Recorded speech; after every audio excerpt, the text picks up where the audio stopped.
ഉത്തരം പ്രാർത്ഥിച്ചു നിൽക്കും ഗുഹനോടു മുക്തഹാസം പൂണ്ടരുൾ ചെയ്തു രാഘവൻ.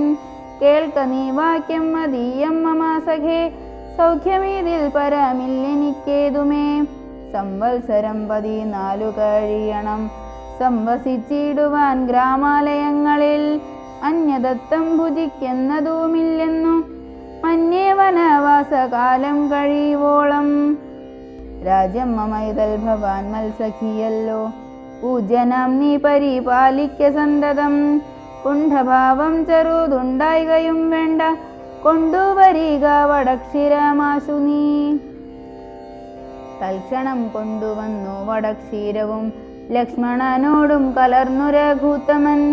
ശുദ്ധ വടക്ഷീര ഭൂതികളെ കൊണ്ടു ബദ്ധമായൊരു ജടാമകൂടത്തോടും, സോദരൻ തന്നാൽ കുശദളാദ്യങ്ങളാൽ സാദരമാശ്രിതമായ തൽപസ്ഥലെ, പാനീയമാത്ര ശമിച്ചു വൈദേഹിയും താനുമായി പള്ളിക്കുറുപ്പു കൊണ്ടിടിനാൻ. പ്രാസാദമൂർധനി പര്യങ്കേ യഥാപുര വാസവും ചെയ്തുറങ്ങിടുന്നതുപോലെ, ലക്ഷ്മണൻ വില്ലും അമ്പും ധരിച്ചന്തികെ രക്ഷിച്ചു നിന്നു ഗുഹനോടുകൂടവേ. ലക്ഷ്മീപതിയായ രാഘവസ്വാമിയും ലക്ഷ്മി ഭഗവതിയാകിയ സീതയും വൃക്ഷമൂലെ കിടക്കുന്നതു കണ്ടെത്തി ദുഃഖം കലർന്നു ബാഷ്പകുലനായി ഗുഹൻ. ലക്ഷ്മണനോടു പറഞ്ഞു തുടങ്ങിനാൻ, പുഷ്കര നേത്രനെ കണ്ടിലയോ സഖേ.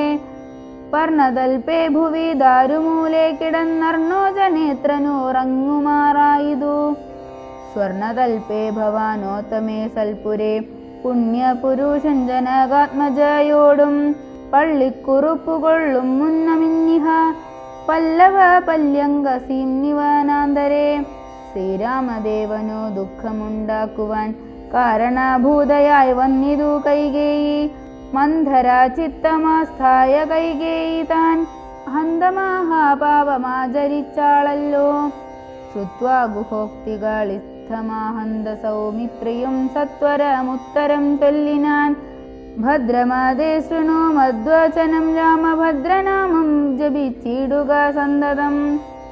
കസ്യ ദുഃഖസ്യ കോ ഹേതുർജഗത്രയേ, ഹസ്യ സുഖസ്യ വാ കോപി ഹേതുസ്സഖേ.